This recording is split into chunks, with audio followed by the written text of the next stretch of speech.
Bon dia a tots i totes. Avui tenim una nova xerrada de l'aula de formació de l'Associació de Cuineres i Cuiners Quilòmetre Zero, que, com sabeu, vam dur a terme els mesos de març, abril i maig i juny durant el confinament. Havíem deixat aturada aquesta activitat a l'estiu i ara la reprenem un altre cop amb l'objectiu de poder formar el col·lectiu de cuineres i cuiners en xerrades que ens puguin ser d'interès i ens poden aportar informació útil per les nostres feines i pel col·lectiu. I també, per altra banda, de poder donar a conèixer de cara a persones que no sou cuineres o cuineres del col·lectiu, però potser sou pagesos, sou pageses, teniu botigues amb producte ecològic o local, o bé simplement sou persones afins en aquesta filosofia. Per tant, sense més, passo la paraula a la Lola, que ens presentarà a la Maria Dolores, que és la nostra protagonista d'avui, i que disfruteu. Si teniu preguntes, la gent que ens esteu escoltant a través del Zoom, quan acabi la Dolores podrem tenir una mica de debat i la gent que tingueu preguntes a través del YouTube podeu fer les preguntes a través del xat i les canalitzarem a través d'allà. Gràcies. Hola a totes i tots. Tinc el gust de presentar la Maria Dolores Raigón. La Maria Dolores és catedràtica de l'Escola Tècnica Superior d'Enginyeria i Agronomia del Medi Natural de la Universitat Politècnica de València. També és vicepresidenta de la Societat Espanyola d'Agricultura i Ramaderia Ecològica, la SEAE. La Maria Dolores és una gran defensora de l'ecologia i la sostenibilitat i un dels seus reptes és donar evidències científiques dels beneficis que ens aporten en l'alimentació el maneig ecològic i sostenible dels nostres aliments. Té diversos estudis publicats, estudis d'investigació publicats. Em comentava que ja ha perdut el compte, mínim 10, i 3 més en col·laboració amb altres persones. Sempre el tema és al voltant de la qualitat de l'alimentació ecològica. L'últim que ha escrit, que el va publicar la SEAE al juliol, és el Manual de Nutrició Ecològica de la molècula al plat, editat, com us he dit, per la SEAE, i que el pròleg el fa en Giuseppe Russolillo, que és l'actual president de l'Acadèmia Espanyola de Nutrició i Dietètica. Ha donat múltiples conferències sobre alimentació ecològica i ha escrit diversos articles sobre el mateix tema i plantes silvestres. I un altre dels llibres que recomano sempre, i en especial a les persones de cuina, editat per la Junta d'Andalusia, es Alimentos Ecológicos, Calidad y Salud. María Dolores, estamos encantados de haber podido contar contigo. Nos sentimos honrados de que nos des... Alguien tiene el micro. Ya está arreglado, creo. Ya está. Te comentaba que nos sentimos muy honrados de poder contar contigo hoy en esta charla y como sabes muy bien hay mucha confusión sobre esta temática y las personas de Restauración Kilómetro Cero necesitamos estar convencidos de que estamos en el camino adecuado, ya que hemos tomado esta decisión, esta opción con mucha conciencia, mucho convencimiento y no nos es fàcil transitar-lo. I a tots els companys i companyes també encantada de tenir-vos aquí i de poder compartir aquesta estona que ja veureu que us encantarà. Jo soc una fan de la María Dolores Raigón. Mil gracias. Adelante, María Dolores. Muchas gracias, Lola. Muchas gracias, Nuria. Buenos días a todas y a todos. La verdad es que es un placer poder compartir este escenario con un colectivo que admiro y aprecio muchísimo por todo el esfuerzo que hacéis y soy muy consciente, lo decíamos un poquito antes de que entráramos en la grabación, ¿no? Que estáis pasando por momentos muy duros, porque esto de cortar con la socialización, pues lo primero que lleva es a que vuestro trabajo, vuestro respetuoso trabajo, pues se quede pues como está. De verdad que estoy encantada, espero que lo disfrutéis mucho y que cualquier duda, como decía Nuria, pues lo podemos ver las preguntas que tengáis al final de la presentación y que además os voy a dejar también disponible mi dirección de correo electrónico por las dudas que si no podemos resolver en este momento, pues que contéis que me tenéis disponible para lo que deseéis. Voy a compartir una presentación y en esta presentación pues voy a intentar dar respuesta al reto, ¿no?, de las evidencias científicas sobre la producción ecológica, sobre todo para que vosotras y vosotros tengáis argumentos de realmente la materia prima con la que estáis trabajando.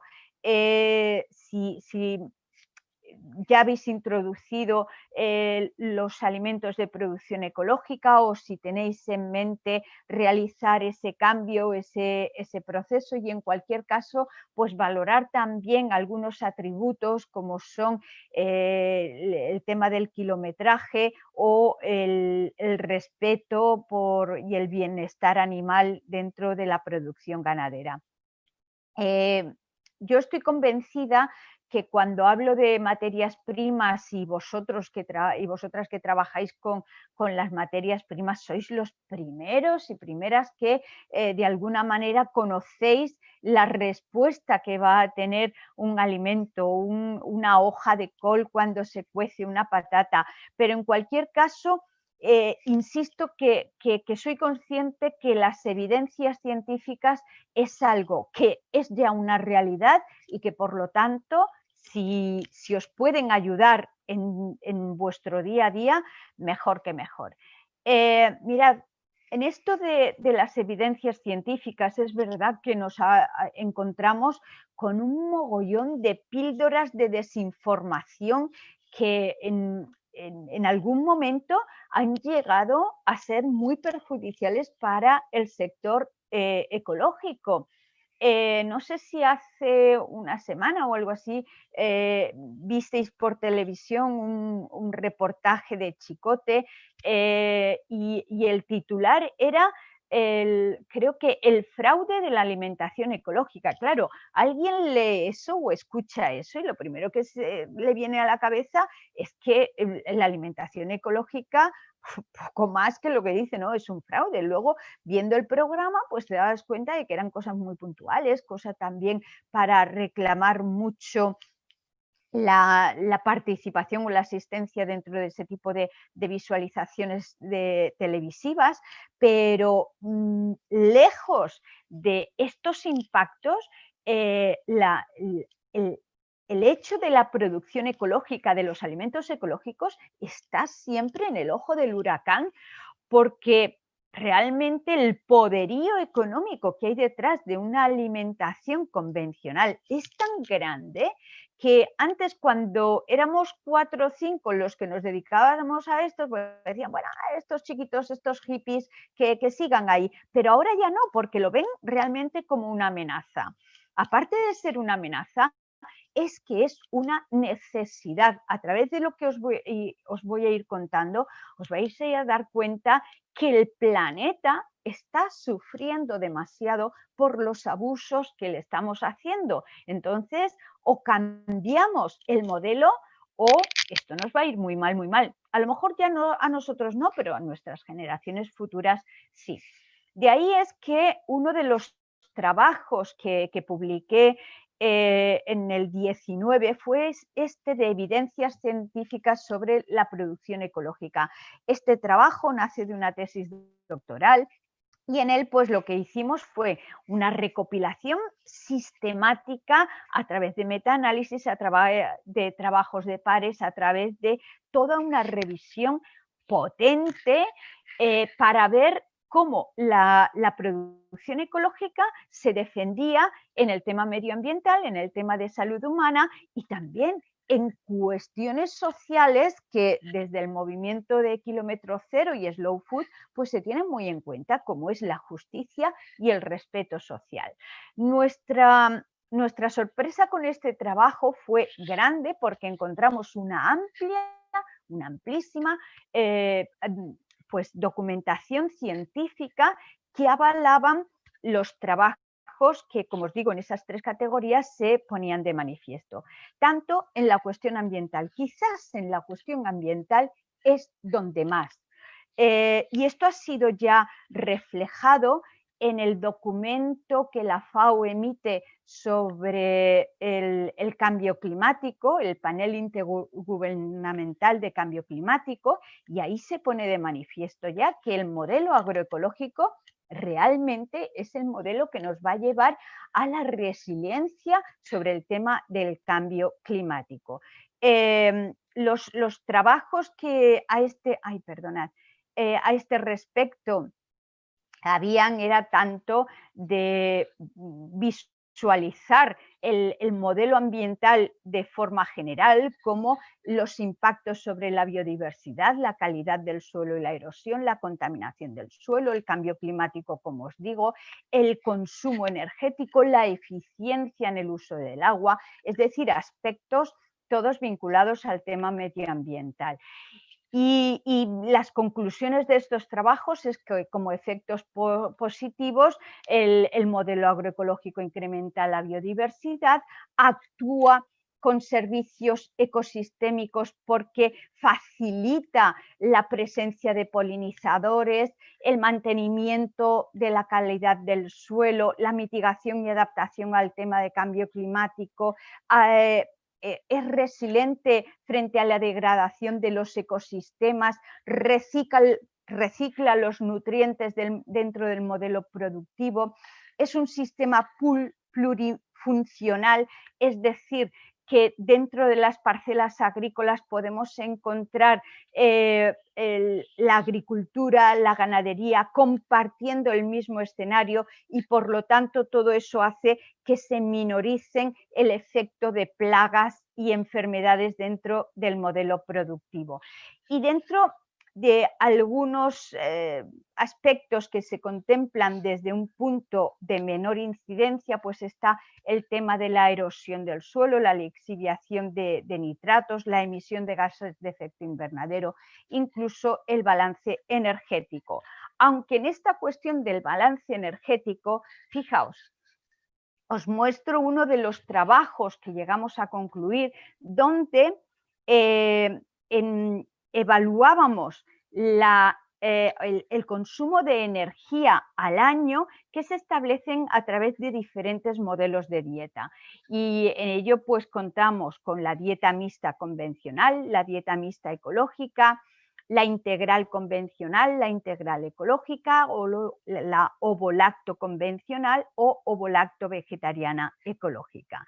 Y ahí pues se diferenció el coste energético que se generaba en el transporte, en el embalaje, también el que se realizaba en el hogar y el coste energético que iba involucrado en todo lo que era el modelo productivo del alimento. Bueno, fijaos que en igualdad de dietas, la ecológica siempre disminuye el consumo energético. Y dentro de cada factor, bueno, pues el transporte realmente estaba muy igualado ante un sistema tan global como el que tenemos, el consumo energético en la direccionalidad de los alimentos, pues es más o menos el mismo.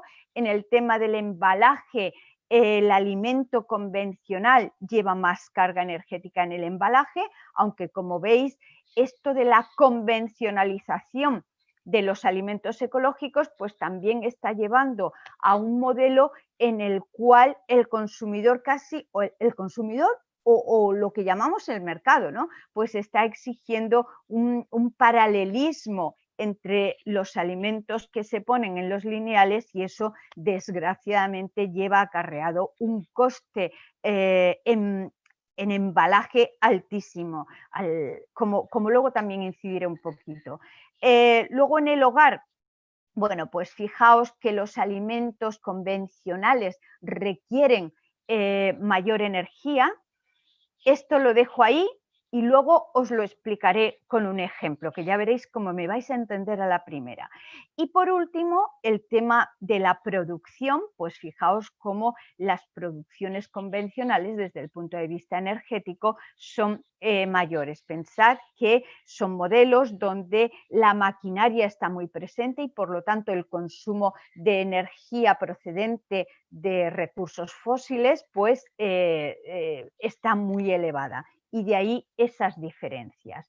Ya simplemente con este argumento tendríamos para decir, me tengo que cambiar a una alimentación ecológica porque, como digo, estos soportes energéticos al planeta les sale muy caro. Y además también fijaros que a medida que disminuye la carga de alimentos de procedencia ganadera, también el consumo energético en la dieta es mucho más bajo. Bueno, desde el punto de vista de salud, aunque hay quien se empeñe en decir que los alimentos ecológicos no difieren de los alimentos convencionales o que desde el punto de vista de la calidad no hay diferencias o que no hay efectos sobre la salud, pues este trabajo nos puso de manifiesto que hay evidencias sobre el tema de la seguridad alimentaria, sobre la calidad nutricional, sobre la calidad sensorial, sobre el efecto en la salud.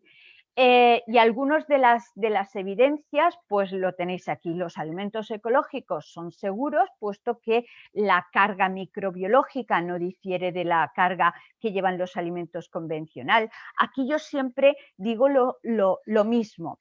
Es que un alimento ecológico, antes de ser ecológico, tiene que ser alimento y por lo tanto tiene que cumplir todos los requisitos que cumple la normativa alimentaria.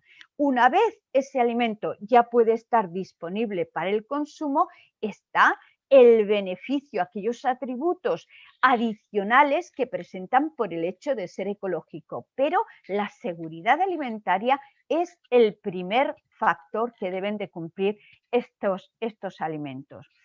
Son alimentos que se producen sin la presencia de sustancias químicas de síntesis y por lo tanto su carga dentro del alimento disminuye, la presencia de compuestos organoclorados o la presencia de nitratos o la presencia de antibióticos en los alimentos de origen ganadero. Ya sabéis que la campaña con el tema de los antibióticos que tenemos hoy en día es muy alta, pero es que hace tiempo las concentraciones de antibióticos que venían en una leche convencional eran tan altas como para no necesitar tomar un antibiótico ante una enfermedad. ¿Qué ocurría? Que eso no se producía. Lo que hacíamos era consumir antibióticos que entraban de otras fuentes que no era la medicina y por lo tanto mi organismo estaba,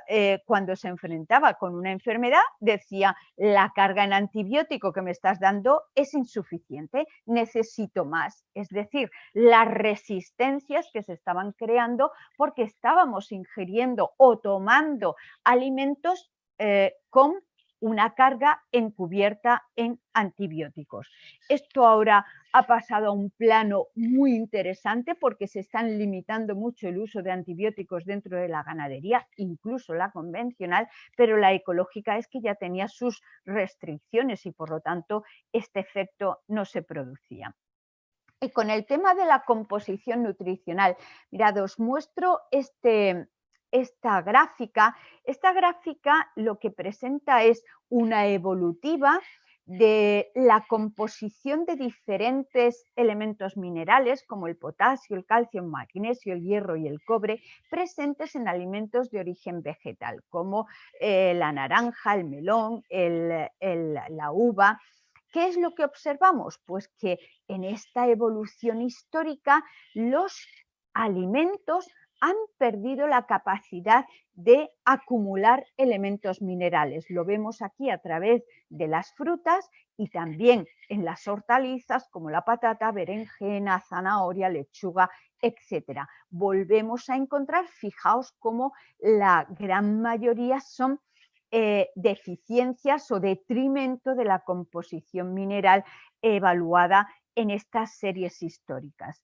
¿Qué es lo que ocurre? ¿Por qué estamos perdiendo esta capacidad nutritiva en los alimentos? Pues principalmente por 4 causas. La primera la tenemos en la sustitución de las variedades locales por variedades híbridas o comerciales. Ya sabéis que en agricultura ecológica el tema de la biodiversidad es algo importantísimo, pero porque creemos que el planeta tiene que ser biodiverso, no podemos unificar los criterios y vosotros mismos lo sabéis en vuestras cocinas. Cuando llegáis a un menú muy rutinario, a una carta muy rutinaria, el comensal ya dice, me aburro, no puede ser, hay que buscar esa diversidad y la diversidad realmente la tenemos en las materias primas y evidentemente también en la elaboración, pero la materia prima se convierte en una estrategia tremenda.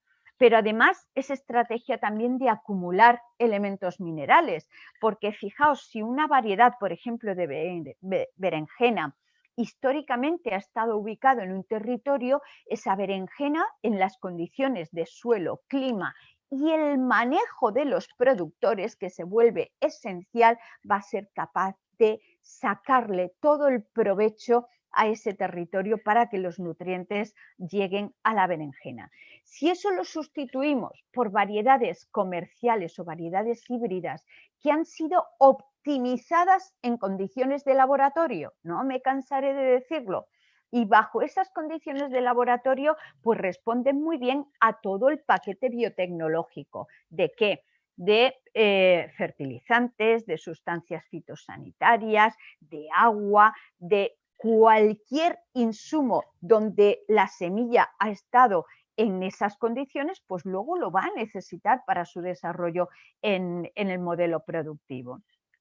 La segunda razón de por qué se ha producido esta pérdida del valor nutricional está en la pérdida de la fertilidad biológica de los suelos, algo muy puesto de manifiesto en todas estas evidencias científicas. La tercera cuestión está en las recolecciones prematuras y la maduración en cámara, y es que si nosotros un tomate, en lugar de recolectarlo en el momento óptimo de maduración, lo recolectamos 10 días antes y nos lo llevamos a la cámara, pues durante esos 10 días donde el tomate no está en la mata, es un periodo donde deja de acumular los minerales, donde deja de sintetizar los principios activos, las vitaminas y finalmente lo que conseguimos es un tomate que nos puede aguantar el recorrido kilométrico que le hagamos, pero es un tomate que deja de estar en su equilibrio nutricional.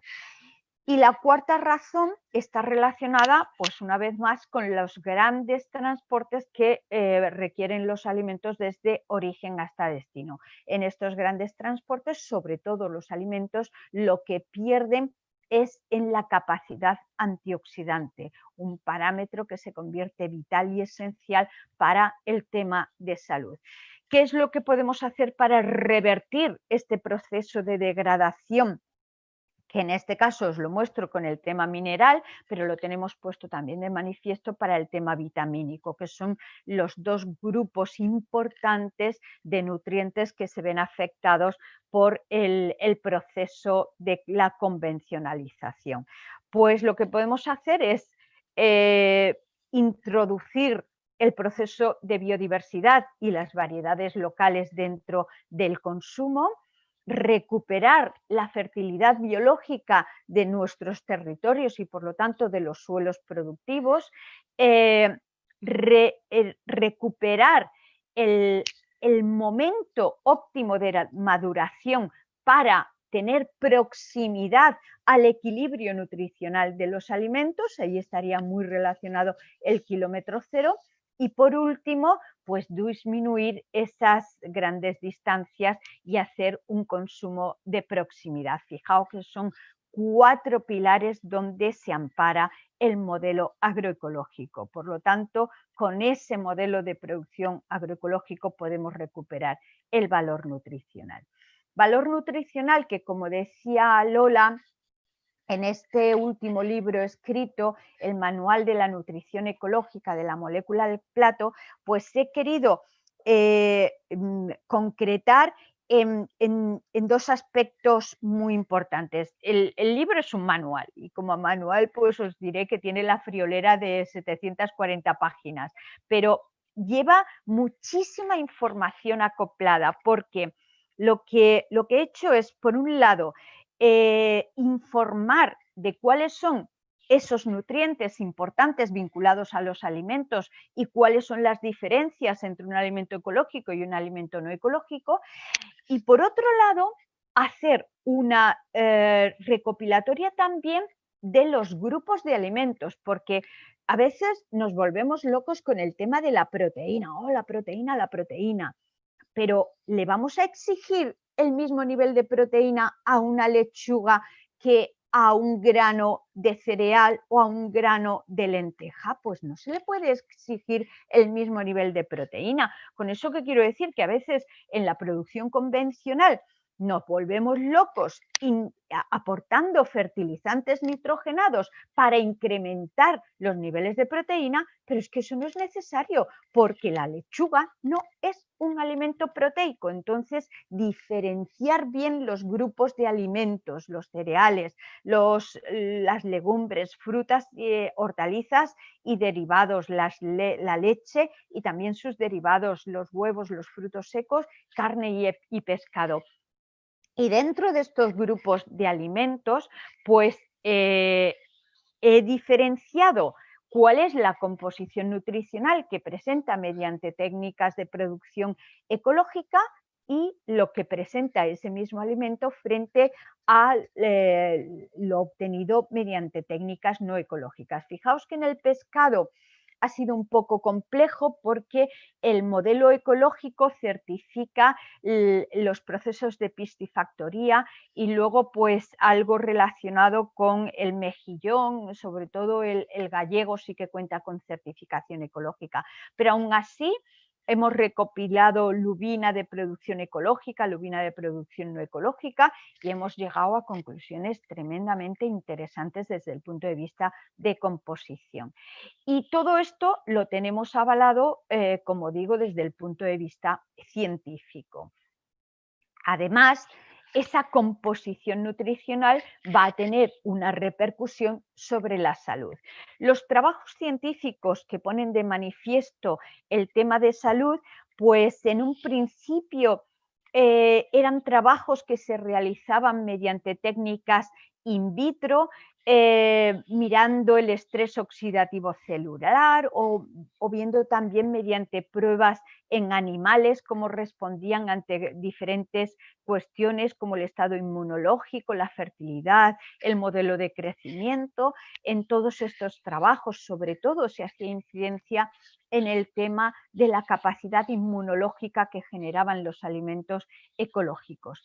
Pero afortunadamente, en los últimos años se han ido incorporando trabajos ya en humanos y ver el efecto de la relación dieta-enfermedades. Se ha trabajado con embarazadas donde se ha visto menor incidencia de la preeclampsia, el tema de las alergias y eczemas en niños, el riesgo o la menor incidencia en el tema del cáncer, en el linfoma de No-Hodgkin, en fin, el tema también de la disminución de enfermedades cardiovasculares, hipertensión, fijaos que estamos hablando de las enfermedades del siglo XXI y en estos trabajos científicos pues se pone en evidencia lo existente. Uno de ellos que os quiero compartir, ya sé que esto es muy poco pedagógico porque no lo veis bien, pero es este estudio que se publicó en el 2018, creo recordar, sí.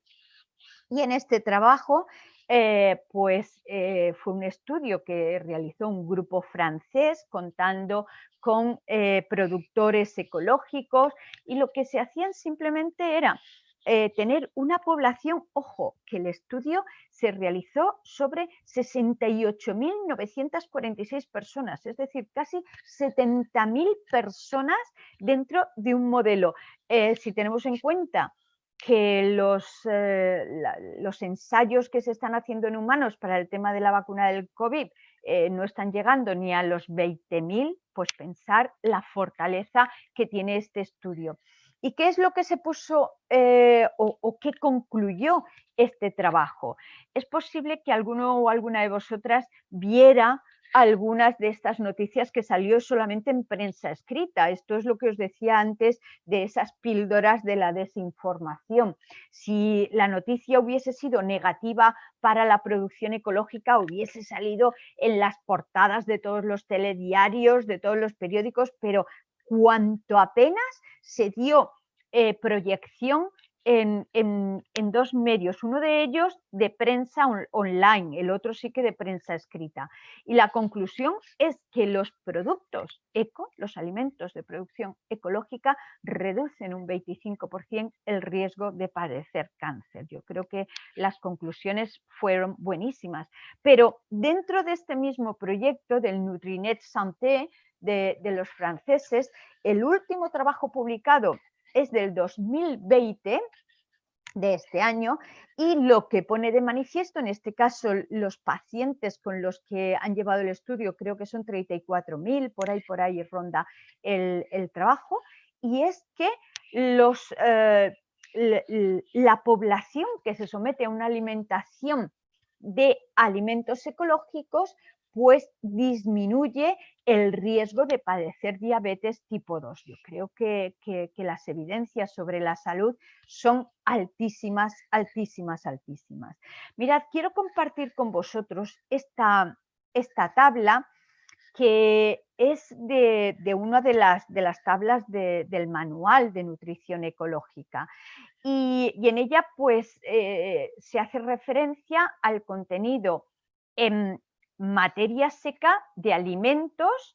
Aquí veis una serie de matrices de alimentos vegetales, donde está la selga, la calabaza, la col, la espinaca, fresa, el hinojo, la patata, plátano, puerro, rábano, tomate, zanahorias, ahí tenemos. Y el contenido que se presentó en la materia seca y lo que se presentó en la producción ecológica y lo que se obtuvo en producción no ecológica. A excepción de algún caso, como veis aquí, el bulbo del hinojo, donde fue favorable en materia seca para la producción no ecológica, en el resto de matrices alimentarias encontramos mayor contenido materia seca en los alimentos de producción ecológica. ¿Esto qué lecturas tiene? Pues tiene las siguientes lecturas. Más materia seca, pues mayor contenido en los nutrientes, porque la diferencia es el agua, la humedad que tengan los alimentos, y agua es agua, agua es agua. Recientemente también ha salido otro trabajo publicado en el cual vuelve a incidir en cosas que yo ya venía diciendo desde hace 15 años a través de mis estudios. Y es que los alimentos que se fertilizan mucho, pues acumulan mucho contenido en agua. Y dice, y ahí puede estar la diferencia encontrada en la producción orgánica. Pues sí, es que es una realidad. No es porque se riegue más, es porque la fertilización, sobre todo la nitrogenada, cuando se absorbe el nitrógeno, se absorbe el agua, y es simplemente una cuestión de la fertilización.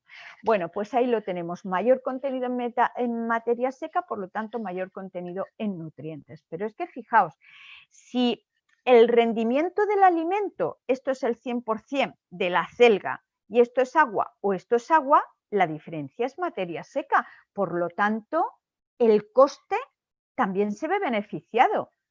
¿A qué precio pagamos el diferencial de agua de la acelga? En el caso de la no ecológica, lo estamos pagando al precio de acelga, o a precio de fresa, o a precio de lechuga, al precio del envase, ¿no? El envase natural que presente el alimento. Otra de las lecturas que tiene este contenido en materia seca mayor para los alimentos ecológicos es que la actividad del agua es menor. ¿Qué es la actividad del agua? El agua en los alimentos se divide en dos grupos, el agua libre y luego el agua estructural, que es la que va a formar parte de la putrefacción, bien sea por hongos, bacterias o levaduras que están presentes en los alimentos. Cuanto menos carga tenga esta actividad del agua, pues más se mantienen los alimentos en la poscosecha. Y otra de las consecuencias está en el rendimiento energético y el aprovechamiento del alimento en general. Y voy a poner un ejemplo. Esto es lo que os decía antes en la gráfica de la energía que os comentaba. Luego lo veréis con un ejemplo que voy a poner. Fijaos, si yo quiero realizar una fritura de patata y la patata ecológica tiene mayor contenido en materia seca que la patata convencional, que tiene mayor contenido en agua, cuando yo someto la patata al proceso de fritura, en la patata convencional, en la de producción no ecológica, tengo que freír la patata, pero también tengo que evaporar el excedente de agua que presente la patata. Evaporar ese mayor contenido en agua significa mayor energía porque tenemos que estar más tiempo en el proceso de fritura y evidentemente mayor coste en el total. Pensad lo mismo en el caso de hacer una salsa de tomate. Si nosotros tenemos tomate con un alto contenido en agua, vamos a tener que precisar de mayor energía para llegar al producto final, que es la salsa de tomate. Por eso, el mayor contenido en la materia seca del alimento ecológico va a tener unas repercusiones sobre la rentabilidad de nuestra cocina, de nuestro hogar, de donde sea, pues muy altas. Y bueno, sobre el tema de esa conservación que os decía antes, pues os lo voy a mostrar con estas fotografías. Estas fotografías viajan conmigo muchísimo, pero es que yo creo que son de una visualización tan importante que me gusta seguir proyectándolas. Esto es un fruto cítrico de la variedad navelina. Aquí vais a ver el procedente del cultivo ecológico y el procedente del cultivo convencional. Y no son nada más que fotografías de forma secuencial que aparece en el comportamiento de la fruta en post-cosecha después de las 15 semanas que estuvimos fotografiando a los frutos. Esta es la semana número 1, esta es la 2, esta es la 3. Fijaos cómo el producto convencional ya pierde vitalidad en la piel, el producto ecológico todavía está terso, ya aparecen las primeras necrosis, también los primeros hongos. Esta es la semana número 12, esta es la 13, 14 y 15. Fijaos, mientras que la fruta convencional aparece un necrosamiento y alguna pudrición, estas que aparecían ahí, en toda la superficie de la fruta, la ecológica solamente aparecen por los polos, que es donde mayor intercambio tenemos entre el interior y el exterior de la fruta. Pero además, cuando se realiza el corte sobre la fruta ecológica, aparece todavía jugosidad.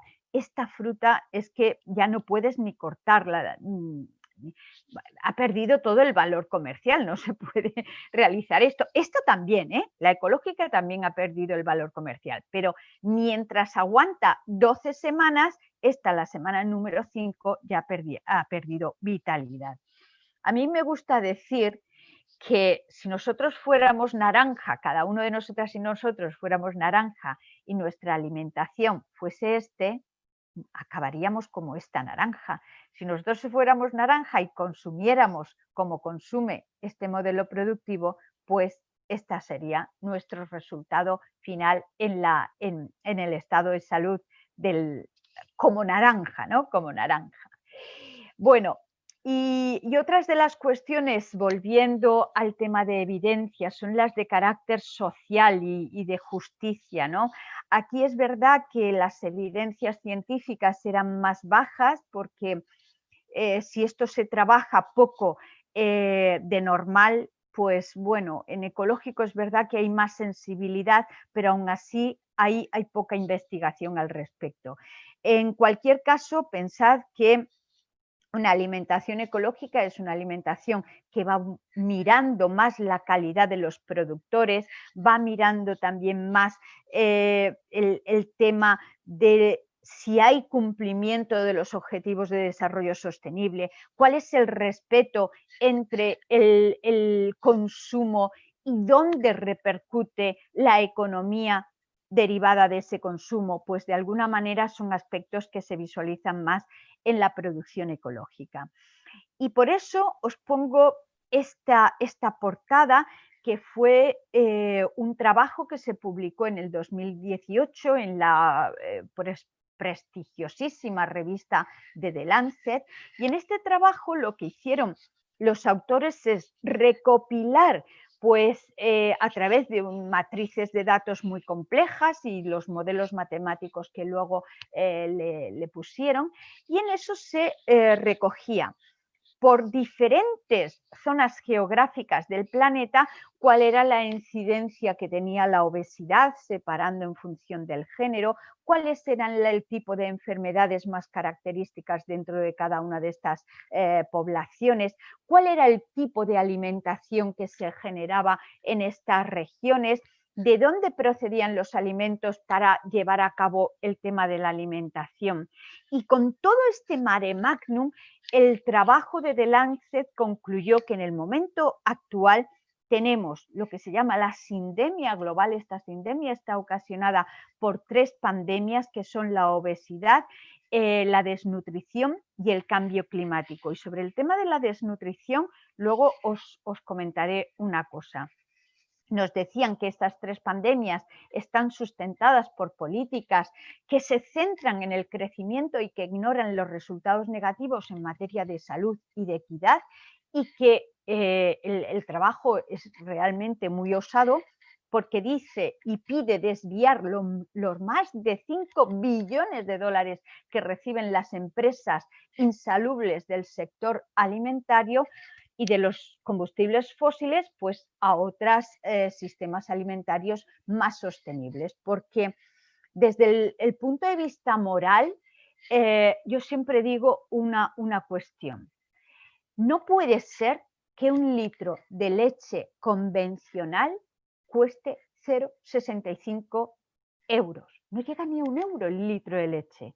¿A costa de qué?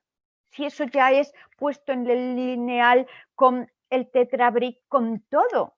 ¿A costa de qué? A costa de presionar al agricultor y a costa de que estas grandes empresas que manejan esos volúmenes son empresas subsidiadas, tanto en el tema energético como en el tema de la producción. Son empresas que si se les cortan todo este tema de subsidios, pues no son capaces de seguir adelante. Y además es un modelo que nos va a llevar a la enfermedad, nos está llevando a los problemas medioambientales. Eso al final, ¿quién lo paga? Lo estamos pagando todos. Lo estamos pagando pues a través del sistema sanitario o bien a través de las descontaminaciones que se están realizando de determinadas áreas con estos problemas. Y cuando os decía que os quería hablar del tema de la desnutrición, bueno, luego lo vemos en otra diapositiva, en esta de aquí. Mirad, si yo os muestro esta serie de alimentos, lo primero, estos son alimentos kilométricos.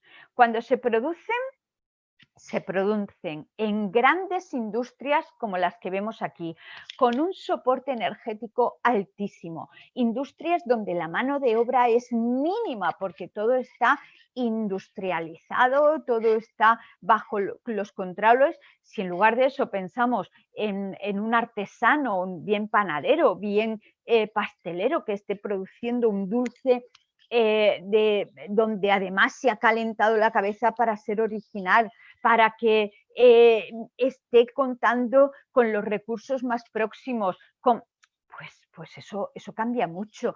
Estos grupos de alimentos son también impersonales porque los encontramos en todos los lineales, da igual el punto del planeta donde los encontramos, que nos vamos a encontrar con la bolsa y dentro de la bolsa pues ese grupo de alimentos, ¿no?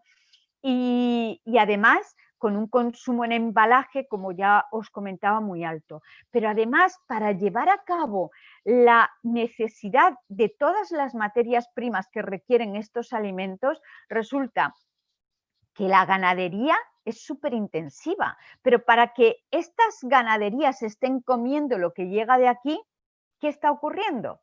Pues que se está deforestando. Cada vez más la frontera de la deforestación de áreas que son el pulmón del planeta está avanzando cada vez más y por lo tanto eso nos lleva a un riesgo importante. Estas grandes áreas que luego se convierten en áreas agrícolas son enormes superficies que para manejarlas van a necesitar recurrir a la maquinaria pesada, que eliminan biodiversidad del entorno y que además lo que hacen es destruir a los pequeños productores, porque para el acaparamiento de tierras se produce justo a costa de eliminar pequeños productores del modelo productivo. Y por si todo esto no fuera poco, es donde nos lleva a lo que os decía, a las enfermedades que ya hemos visto de tipo coronario, la diabetes, el cáncer, pero además se produce el fenómeno de lo que llamamos las calorías vacías. ¿Qué es esto? Pues son alimentos altamente calóricos, puesto que los dos grandes grupos de nutrientes son los hidratos de carbono y las grasas saturadas, y cuando están deficitarias en microelementos como los minerales o las vitaminas, se produce el fenómeno que la FAO ha tenido en llamar la desnutrición oculta. ¿Qué es esto de la desnutrición oculta? Pues la desnutrición que se está produciendo en personas del planeta, personas incluso del primer mundo, aunque a mí no me gusta clasificar los mundos, somos un único mundo, ¿no? Pero las que estamos a este lado. Y que resulta que pensamos que estamos comiendo bien porque comemos una lechuga, pero la lechuga está deficitaria en minerales, está deficitaria en los principios que me van a ser beneficiarios. Y ahí es donde aparece ese concepto que os comunicaba de la desnutrición oculta. Y además, todo eso se está produciendo a costa de consumir los recursos de nuestras generaciones futuras, como ya se ha visto en los estudios de los límites planetarios, donde no sé si recordáis que en el mes de agosto salió una noticia en prensa que decía que nos habíamos consumido ya los recursos que teníamos para el 2020.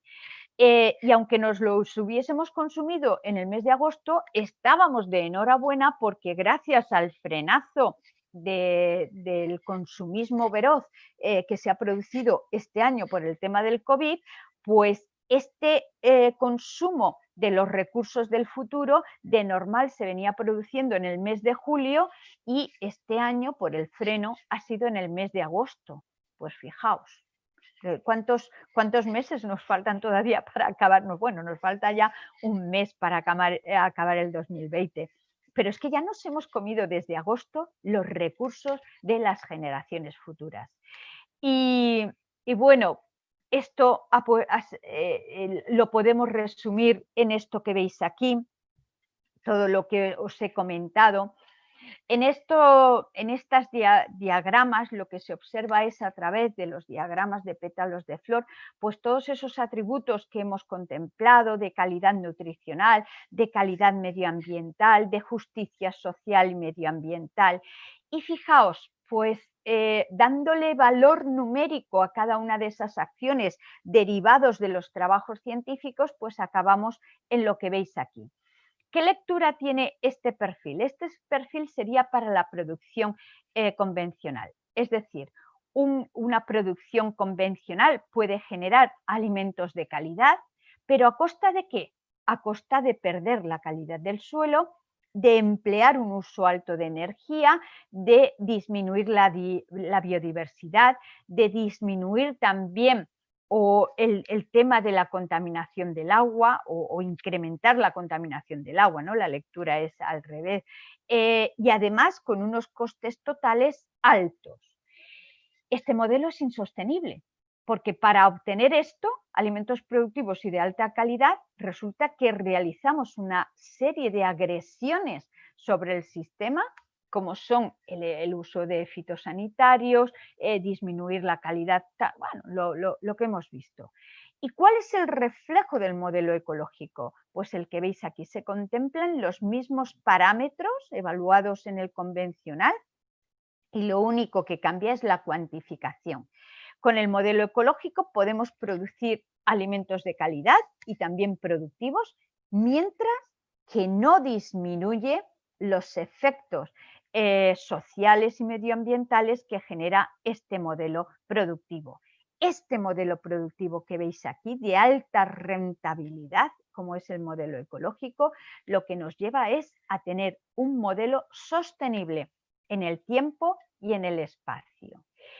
Y ya para finalizar, pues, ¿qué os diría? ¿Cuáles serían mis ingredientes para una buena dieta y optimizar este sistema agroalimentario? Pues os diría que los ingredientes tienen que venir de un proceso de producción ecológica, sí o sí, que hay que realizar una disminución en el consumo de carne, porque es ilógico que desarrollemos fuentes de proteína vegetal para que esta proteína de alta calidad la consuman los animales y finalmente nosotros consumir esa proteína animal.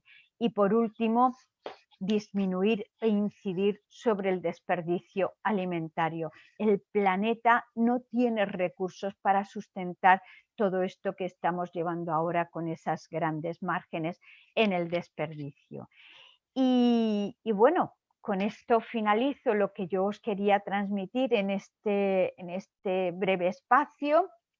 Insisto que ahí tenéis mi dirección de correo electrónico mdraigón@kim.upv.es para, pues si os puedo ayudar en lo que necesitéis, ahí me tenéis. Y bueno, muchas gracias por vuestra atención.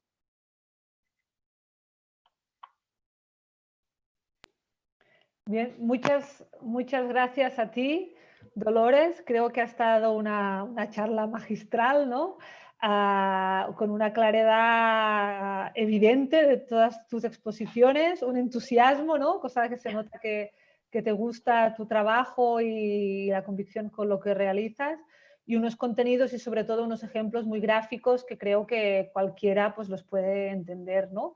A partir de aquí, creo que ahora lo interesante es que la gente que nos está escuchando aquí a través del Zoom y también la gente que está en el YouTube, pues puede hacer las consultas a través del chat, y los que estáis aquí en el Zoom podéis levantar micro y cámara y tener un poco de debate, ¿no? Que seguro que con todo lo que sabe Dolores, pues hay mucho a hablar. Adelante.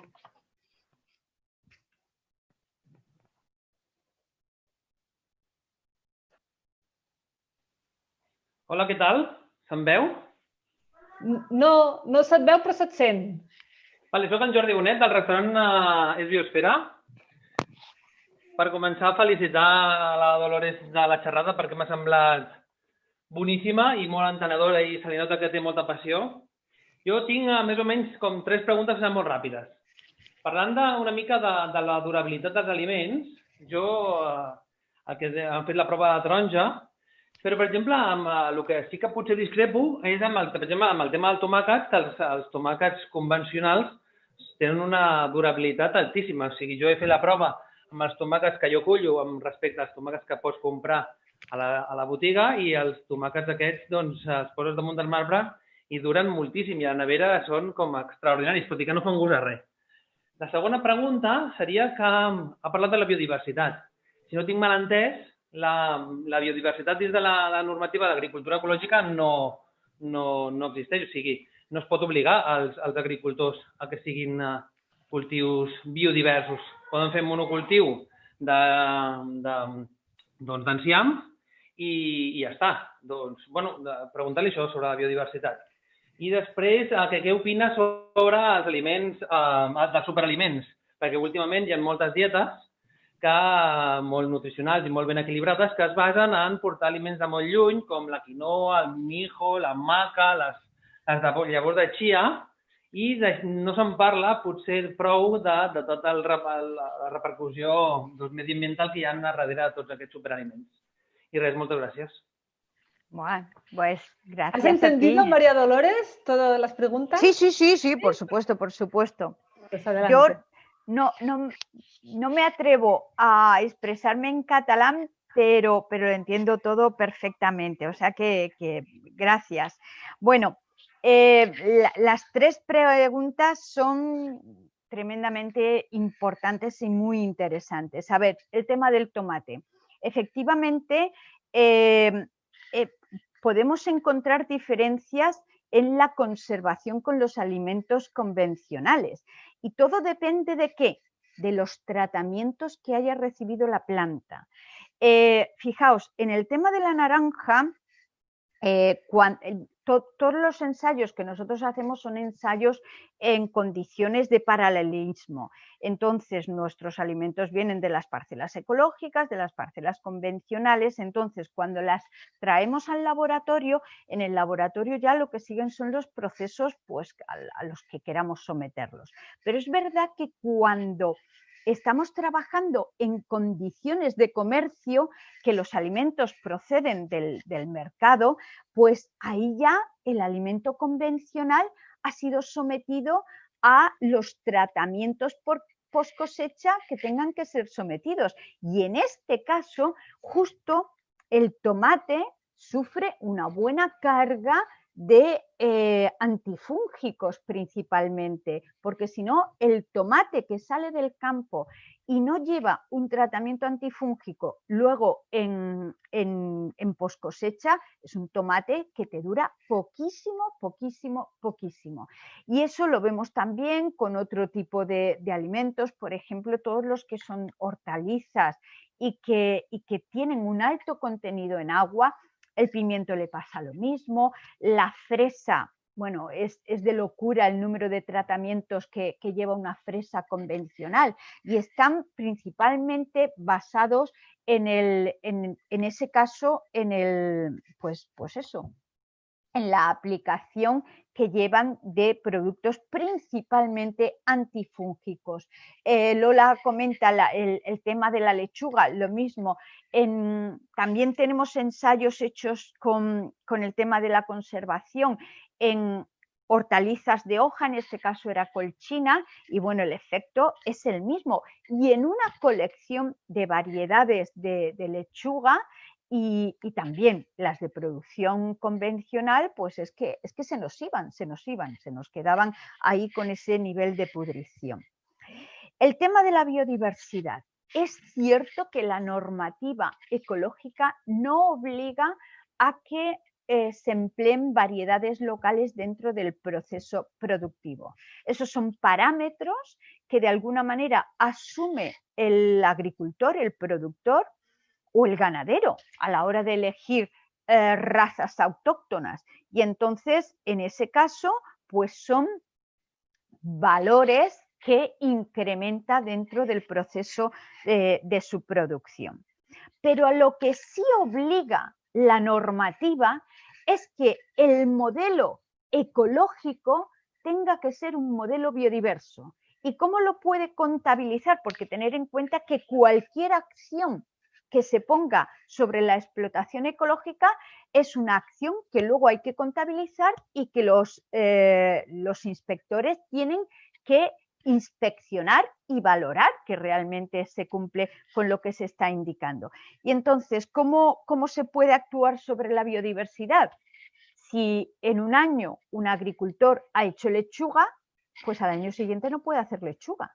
Tiene que variar el cultivo, es decir, tiene que forzar una rotación de cultivos dentro del modelo.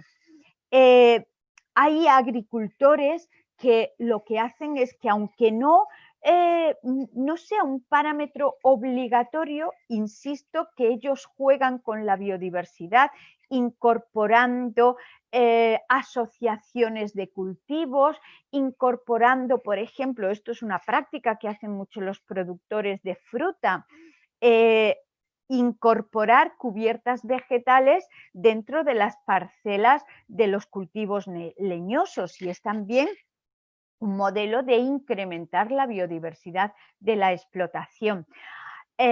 Otra de las vías de la incrementación está en la compatibilización de la agricultura y ganadería, ¿no? Las pequeñas explotaciones mixtas que llevan en el proceso productivo. Y eso sí que la normativa obliga a que la biodiversidad esté presente.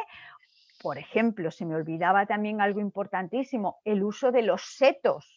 Una parcela agrícola ecológica cuenta con setos, bien de alta altura o de media altura, que lo que hacen es incrementar esa biodiversidad sobre el modelo. O sea que tenemos muchos parámetros, aunque yo siempre digo desde el punto de vista gastronómico, que es el de poder jugar con las variedades locales, pues todavía no es un juego que se haya puesto realmente en pie. Pero bueno, ahí estamos, ¿eh? Ahí estamos. Y de verdad os comento que para eso creo que sois los aliados perfectos, porque jugar con la biodiversidad, ¡buah! Yo recuerdo una vez con María José San Román, que ella trabaja mucho el tema del aceite de oliva y además, pues no un aceite de oliva, sino la biodiversidad genética que hay con el tema del aceite de oliva. Una prueba tan simple como coger el mismo tomate, partirlo y luego tener un aceite de oliva de la variedad arbequina o un aceite de oliva de la variedad picual y poner el aceite de oliva y el tomate sabía totalmente diferente y era el mismo tomate, pero ahí estaba el juego de la biodiversidad en esas variedades del aceite de oliva. Bueno, pues el mismo juego lo tenemos con todo eso. No os he puesto fotografías, pero con el tema de la biodiversidad genética en la berenjena, en el tomate, en el pimiento, en la lechuga, ¿para qué contar? Pues todo eso lleva implícito una diversidad en la composición nutricional muy, muy, muy alta, muy alta. Bueno, y en el tema de los superalimentos, totalmente de acuerdo contigo. O sea, yo creo que la alimentación tiene que ser una alimentación lógica. Y la alimentación lógica, ¿qué es? Que si en mi territorio, en vuestro territorio, la fuente de proteína vegetal con más sabor, con más arraigo, está en la moncheta de la de moncheta esta es la de la del ganchet. El ganchet. No, gracias, Lola. ¿Para qué tenemos que recurrir a la quinoa? ¿Para qué tenemos que recurrir a eso? Que además, para que llegue la quinoa tienen que transcurrir unos kilometrajes altísimos. Si es quinoa que se ha producido aquí, que ya se ha incorporado dentro del modelo productivo, bueno, pues a lo mejor podría estar bien, pero aprovechemos los recursos locales que son igual de superalimentos que los que nos pueden venir de distancias kilométricas, pero igual de superalimentos. Y eso hay que ponerlo en valor. El potencial local que tenemos con nuestros alimentos. Yo siempre lo pongo con el tema de la chufa de Valencia. Vosotros sabéis que la chufa es la materia prima para la elaboración de la horchata. Pero es que la horchata es una bebida vegetal, un equivalente a las leches de animal. ¿Por qué tenemos que recurrir a las leches de soja, a las leches de tal, cuando tenemos una fuente más local imposible? Porque es que la chufa se cultiva o en condiciones mediterráneas o no se cultiva por el tema de las necesidades que requiere de clima, agua, etcétera, etcétera. Pues de verdad, hagamos ese ejercicio de mirar para adentro cuáles son los recursos que tenemos en función de la temporalidad en cada uno de los territorios, poder intercambiar, que eso no está mal, y aprovechar todos esos materiales que de verdad que son joyas que no podemos perder. Es más, si no las ponemos nosotros en valor, quiero decir a través de la cocina, se van a perder. Y eso tengo algunos ejemplos de cómo variedades preciosas han desaparecido porque claro, no, es que esta o es más productiva o esta tal. Y a la hora del consumo, pues ya el agricultor dice, yo no la planto porque nadie me la va a comprar. Así que las tenemos que poner en valor. Mirad, una de las joyas que he recuperado este año y que vamos a ver, ya están en el laboratorio para analizar, es la batata o el boniato. Siempre recurrimos a la batata o al boniato o el rojo o el blanco, pero hay un boniato morado que es una joya. Pues este año tenemos el boniato morado que lo vamos a llevar al estudio de composición. Ya os puedo decir que eso estará de antioxidantes, pero cargadito, cargadito. Y eso es joya para nuestra salud. Mira, María Dolores, ahora que me va la cámara, te quisiera enseñar, ves, está aquí, yo me estoy haciendo ya el plantel de la cebolla del Campeny. De la cebolla del Campeny, es esta la que estoy sembrando aquí para el próximo cultivo del año que viene en el restaurante, que esto me va a durar probablemente una semana, pero luego solamente pues por amor a la agricultura. Muy bien, enhorabuena Jordi, porque eso, ponerlo en valor y que vaya ese plantel vaya bien, y que el trasplante sea también el bueno. Ya verás qué joya, sin duda. Muy bien, pues muchas gracias por tus respuestas. ¿Hay alguna otra pregunta, duda, comentario? Vinga, Hola, Martí. Dolores. Jo volia fer una qüestió. ¿Qué le dirías a la gente que a veces nos encontramos, mucha gente que viene a ofrecer sus productos y demás, y te dice que hay algún producto que no es posible hacerlo en agricultura ecológica? Eso por un lado. A veces nos encontramos gente de aceite que dice que tenemos muchos problemas con la mosca y demás. Yo tengo una respuesta, pero preferiría que tú me la dijeras. Otra cosa.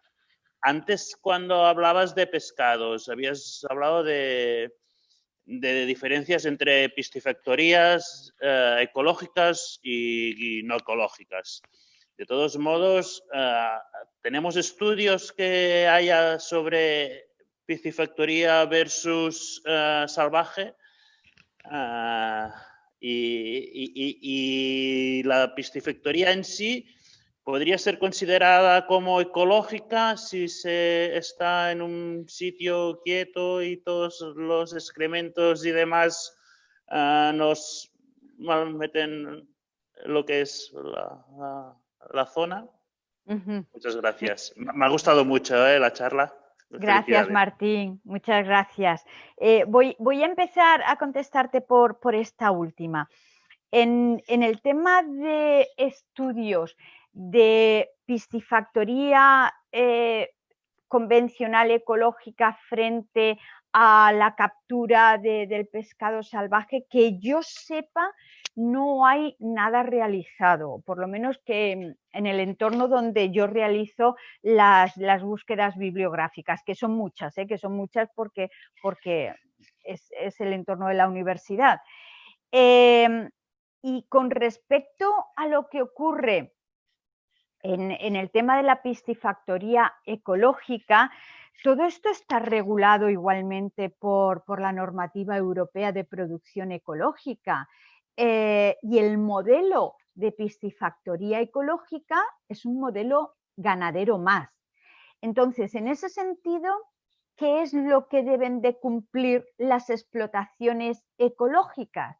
Primero, el tema del hacinamiento, la carga ganadera, es decir, el número de peces que hay por una determinada superficie, tiene que asegurar que todo el tema de residuos que genera la ganadería es fácilmente recuperable, eliminable y que no va a realizar contaminación colateral.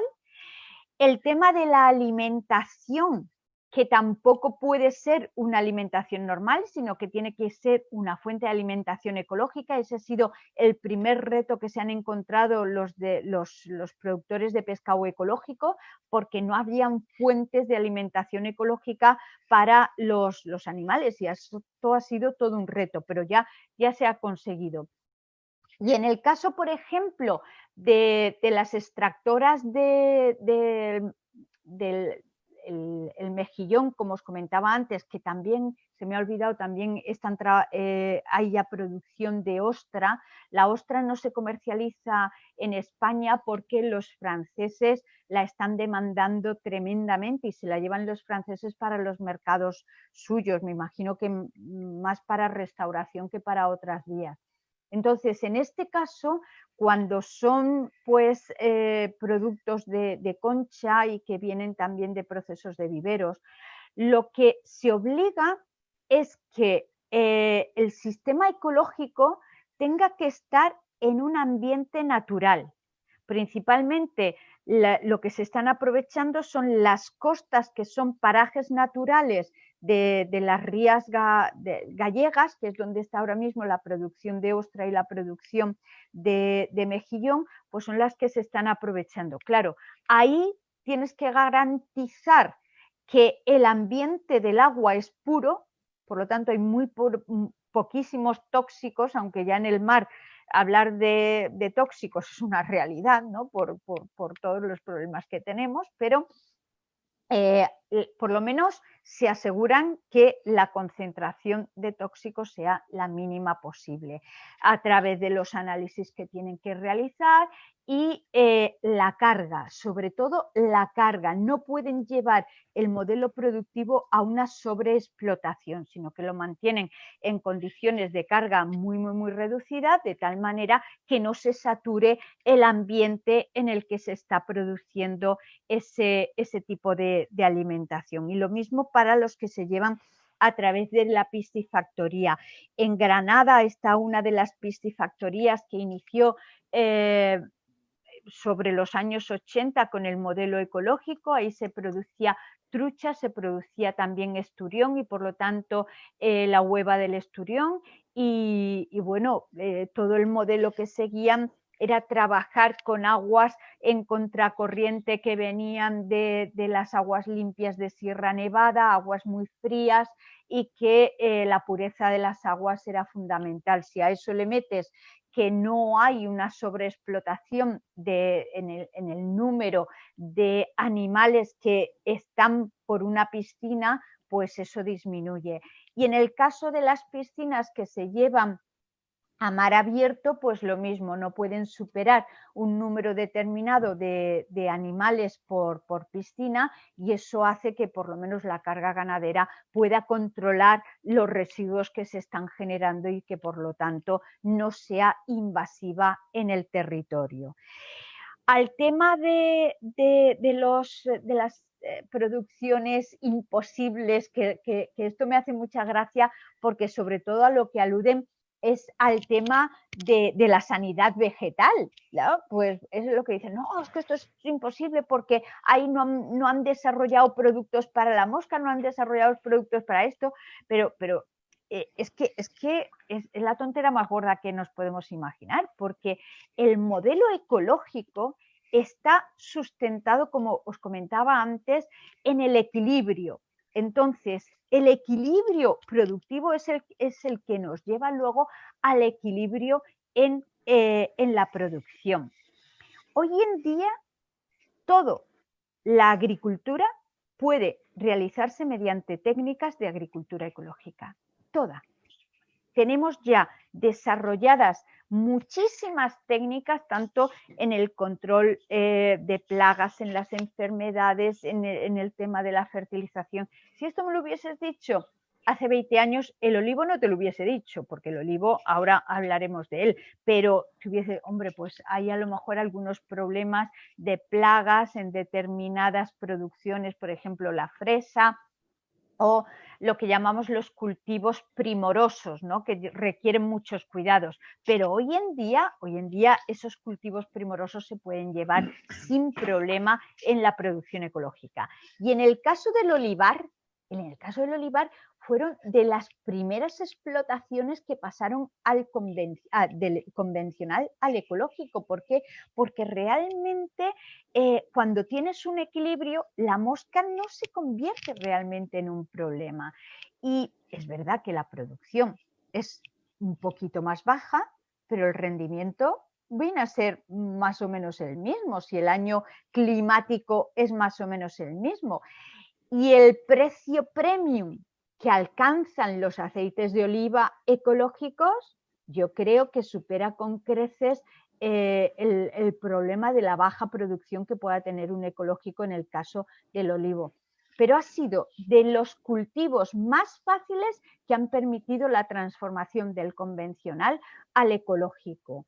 Y ahí está que nuestros aceites de oliva ecológicos están ganando premios internacionales que a mí me parece bien, pero con respeto. ¿Por qué? Porque esto luego se les va por las nubes a algunos productores y que hacen incrementar los precios una burrada, a veces sin necesidad, os lo digo sinceramente. Hay algunos precios de los aceites de oliva que dices, ¿se han vuelto locos o qué?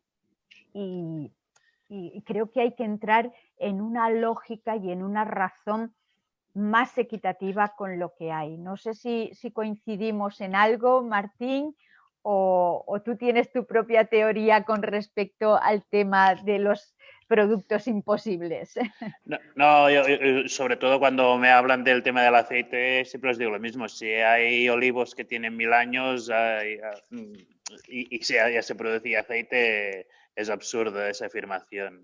Claro. Y se acaba la discusión. Claro, de verdad que el olivo ha sido de los cultivos más fáciles para la transición del convencional al ecológico, con todas las derivas que, como digo, pues hay detrás, ¿no? Pero es. Vale, creo que Jordi Bonet tenía una pregunta también y después Lola, y creo que ya lo podríamos dejar aquí. Sí, Jordi. yo una sola cuestión, ya que estábamos hablando, y justamente de esto último quería hablarte de la convencionalización de la agricultura ecológica, que este término me ha encantado. Yo me he encontrado como restaurante, y supongo que mis compañeros también se han encontrado como restaurante, que cuando tú compras, y yo creo que también es la percepción del público en general, cuando tú compras un alimento ecológico, esperas de él unas determinadas características, al menos gustativas. Me he encontrado con comprar tomate y otras hortalizas, porque mi restaurante es vegetariano, pues comprar hortalizas pues ecológicas con un peor sabor que las verduras convencionales. ¿A qué atribuyes tú este hecho que no me ha pasado en solo una ocasión? Pues evidentemente a una mala producción, porque nosotros en nuestros trabajos una de las cosas que solemos hacer es la cata, y la cata pues la hemos hecho o bien, no sé, en el tema de los frutos cítricos, pues hacemos el montaje en el seminario y se va pasando a la cata. Hay otras catas que hemos hecho con el tema del cacahuete. Pero hay una cata que esa cata para mí fue muy, muy, muy bonita porque fue muy plural, que la realizamos en un restaurante en el Dársena de Alicante, y ahí pues estaban cocineros reconocidos estaban productores, estaban elaboradores de vinos, de aceites de oliva, y ahí realizamos cata de producto fresco, de producto elaborado. Había un arroz, había una carne de pollo que evidentemente se tuvo que procesar en las mismas condiciones. Y en todas las catas que nosotros hemos realizado, el producto ecológico siempre ha sido mejor valorado. Os podría haber puesto una diapositiva que tengo al respecto, pero bueno, ya os las he contado así por encima. ¿Qué ocurre cuando un alimento ecológico no le esperas lo organoléptico que tendría que tener? Pues concluyo que ese producto no ha sido bien producido bajo los criterios de agricultura ecológica. Posiblemente se le haya regado muchísimo más, posiblemente no se haya tenido los cuidados para que haya un equilibrio desde el suelo a la planta, que sea capaz de sintetizar principios activos. Sobre todo, el equilibrio con los ácidos es muy importante. Cuando nosotros fertilizamos mucho, aunque fertilicemos con fuentes orgánicas, las autorizadas en ecológico, pues ahí se nos disparan los hidratos de carbono, las proteínas también, y se nos bajan los ácidos orgánicos, y por lo tanto ahí se desequilibra mucho la percepción en boca que atribuimos al alimento. Y claro, hablar de producción ecológica no significa que el 100% sea maravilloso y estupendo, significa que pues seguramente hay quien no lo está llevando a cabo bien. Y esto yo le insisto mucho a los productores, le digo, por favor, utilizar las materias orgánicas que os aseguren que ya está bien madura, que no lo aportéis en fechas donde esa fuente orgánica va a sufrir una transformación no adecuada y por lo tanto vamos a perder mucho de nitrógeno. Intento insistir en todas esas prácticas, pero sobre todo, o se ha recolectado mal, es decir, antes de tiempo, donde no haya dado lugar a producir ese equilibrio que de forma natural tiene que llevar cualquier hortaliza y cualquier fruta, o bien porque desde el punto de vista de la producción se está fallando, o bien con el riego, o bien con los aportes de materia orgánica. Sin duda que tiene que ser eso. Perfecto. Confirmas todas mis hipótesis que yo tenía, porque como también tengo huerto y soy en parte agricultor, yo me encontré con la paradoja de comprar el mismo plantel al mismo viverista de la misma variedad de tomate, yo cultivarlo en mi huerto con unos tomates excesivamente estresados, que eran extraordinarios, pero hay que reconocer que de lo tan estresados que estaban y tan extraordinarios que estaban, pues habían 4. Entonces, claro, y en cambio, compré a un amigo mío los mismos tomates que sabía dónde los había comprado, cultivados en invernadero, y parecían 2 tomates absolutamente diferentes. Seguro. De variedades diferentes, o sea, eran otra cosa. Entonces, claro, supongo que es muy difícil encontrar el equilibrio entre producir y que sea económicamente viable y que a su vez sea un producto de calidad gustativa, de calidad, vaya, de top. Sí. Jordi, tanto a ti como a los compañeros que tengáis huerta para vuestras cocinas, os voy a dar siempre la misma recomendación, y es intentar estresar los cultivos. Sí, mínimamente, sí. Pero que el cultivo no esté en ese estado del confort, ¿no?, donde están los cultivos convencionales. Cuando se estresa una planta, y esto es muy interesante lo que os voy a contar, cuando se estresa una planta desde el punto de vista inmunológico de la planta, comienzan a desarrollarse mecanismos de defensa. Esas sustancias de defensa que generan las plantas son los polifenoles.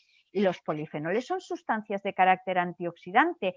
Cualquier cultivo mínimamente estresado va a generar mayor nivel de sustancias antioxidantes que un cultivo que esté en un estado más de confort. O sea que intentar eso, no pasaros con el agua, no darle todos los caprichos fertilizantes que quiera, ajustar ahí un poquito. Si al final sin llegar al límite, que te permita no tener 4 tomates, sino que te permita tener algo que puedas tener mínima producción, ¿no? Pero yo creo que eso, que los estreséis un poquito, ¿eh?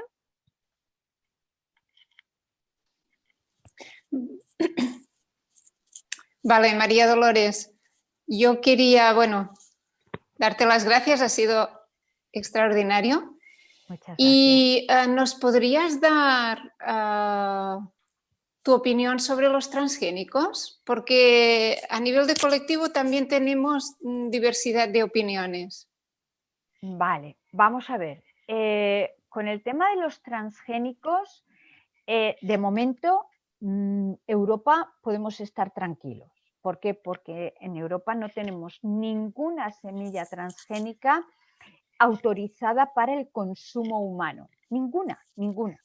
Las semillas transgénicas que se pueden utilizar en Europa son de maíz, que vaya para la alimentación del ganado, de algodón para industria, de soja también para la alimentación del ganado y de colza para la producción de aceite industrial o bien para el ganado. Entonces, no podemos tener ninguna semilla transgénica para la producción de alimentos de uso humano.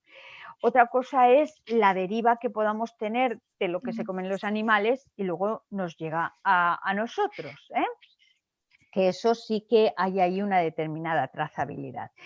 Tampoco podemos hablar de alimentos transgénicos, porque el término alimento transgénico hoy por hoy no existe. Existe la semilla transgénica, esa semilla que inicialmente tiene un ADN y hemos cortado otra parte de ADN de otra especie muy distinta, por ejemplo, en el caso del maíz, pues imaginaros que cogemos un corte de un ADN de una bacteria y se lo pegamos al ADN del maíz.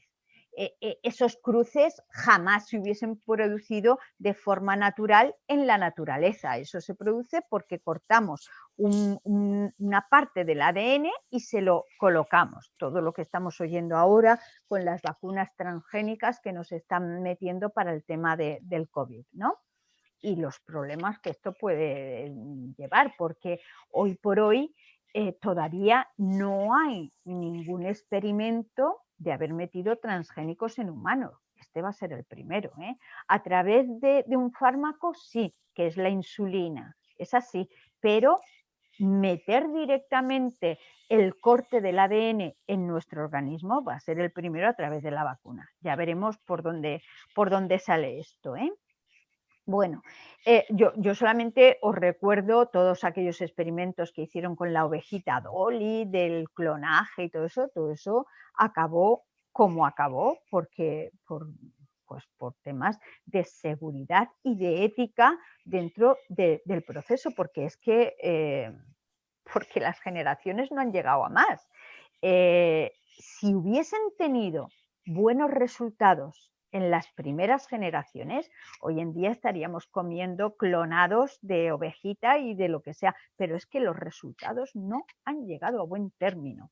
Bueno, volviendo a la semilla transgénica, ¿qué es lo que pasa cuando nosotros consumimos una semilla? La semilla no, bueno, también la podríamos consumir si nos viene de maíz que viene de Latinoamérica, que ese sí que suele venir con transgenia, porque como lo producen allá, pero lo que no tengo claro es si la normativa deja que se comercialice en Europa. Pero vamos a hablar de la trazabilidad que tendría un animal que come el maíz transgénico y que nosotros nos comemos la proteína de ese animal. Si lleva el marcaje de la proteína transgénica, supongamos que ese farolillo rojo que lleva el maíz transgénico pasa al cerdo y nosotros luego nos comemos la carne de cerdo. Lo que podría ocurrir en nuestro organismo es que nosotros recibimos la proteína, y esa proteína llega a todo nuestro aparato digestivo y empiezan los ácidos a funcionar, empiezan las hidrólisis de la proteína y empieza la proteína a romperse de la misma manera que se rompería cualquier otra proteína que no fuera transgénica, ¿eh? Y una vez los aminoácidos en nuestro organismo, pues seguirían la ruta. El problema no está tanto en esa proteína transgénica, sino en el cómo se realiza el corta y pega del ADN en la proteína que ya va a ser transgénica. Hoy por hoy, las técnicas que tienen de cortar y pegar, pues de alguna manera, a ver, entenderme entrecomillado, los pegamentos que están utilizando para pegar ese código genético en la molécula del ADN de la semilla de maíz, pues esos pegamentos son los que están generando problemas de salud. Y cuando digo problemas de salud, digo que en estudios con ratones pues se han generado tumores y que están ahí. Y en humanos son sobre todo causantes de alergias. ¿Por qué? Porque nuestro organismo está recibiendo una molécula que en todo nuestro organismo y en toda nuestra evolutiva como ser humano, eso no lo ha tenido en la vida y le estás metiendo una cosa que dice, que me están metiendo, ¿ya? Porque nosotros reconocemos las moléculas de los hidratos de carbono, de la proteína como tal, por eso digo que cuando se rompe esa proteína, estupendo, pero cuando le metemos una molécula de un insecticida de síntesis química, de un tal, o el pegamento químico que se emplea para introducirle ese código, el organismo dice, ¿qué me estás metiendo? Y ahí es donde aparecen la serie de alergias. Las alergias es una cosa que os voy a contar, es el día a día. ¿Cuántos de vosotros tenéis que tener las cartas en paralelo para todo el tema de las alergias en el momento actual? Pues ¿quién nos dice que muchas de estas alergias no se hayan generado por esa deriva? Como no se ha estudiado, pues no hay efecto, nadie lo sabe, pero que es un riesgo, sí, sin duda, sin duda, sin duda. Vale, mil gracias. Nada. Bueno, pues muchísimas gracias, Dolores. Llevamos 2 horas prácticamente y la verdad es que han pasado muy rápido porque, bueno, ha sido muy interesante la charla y la parte de las preguntas y las respuestas, pues aún más. A darte las gracias otra vez, ha sido muy, muy interesante y seguro que encontramos otros momentos, ¿no?, en que colaborar o otra charla o lo que sea, porque creo que, bueno, es una filosofía, ¿no? Es muy necesario, pues, para el colectivo que alguien que es una experta como tú, pues, pueda dar argumentos que nosotros, ¿no?, pues podamos trasladar también a todo nuestro entorno, ¿no? Y si no hay nada más, pues lo dejaríamos aquí. Muy bien, pues yo como os dije al inicio, que contéis conmigo en todo lo que os pueda ayudar para hacer fuerte el sector y evidentemente que pueda tener eso, que en todo lo que os pueda ayudar, pues aquí me tenéis, sin duda. Pues muchísimas gracias, Dolores. A vosotros. Mil gracias. Que vaya muy bien. Gracias a vosotras. Chao, chao.